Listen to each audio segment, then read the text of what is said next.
आणि चक्काजाम आंदोलनामध्ये सहभागी झालेल्या आंदोलकांनी काय प्रतिक्रिया दिलेल्या आहे जाणून घेऊया। मराठा क्रांती मोर्चाचं ठाण्यामध्ये कुठेही गालबोट लागणार नाही याची आम्ही दक्षता घेतलेली आहे। याचा अर्थ मराठा शंड नाहीये, कारण येणाऱ्या मुंबईमध्ये हा करोडोचा मोर्चा असेल। सरकारला फक्त एक विनंती करतोय की आमचा आता मराठ्याचा कुठे अंत पाहू नका, म्हणून या ठिकाणी आम्ही पोलिसांना आणि सरकारला सहकार्य केलेलं आहे।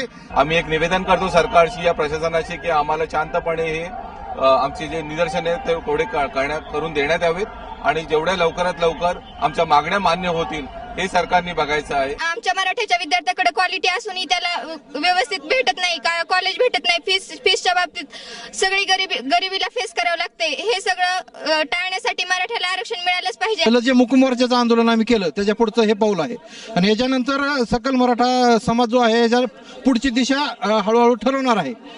शासन जर असंच दुर्लक्ष करत राहिलं तर शासनाला त्याचे परिणाम नक्कीच भोगावे लागतील।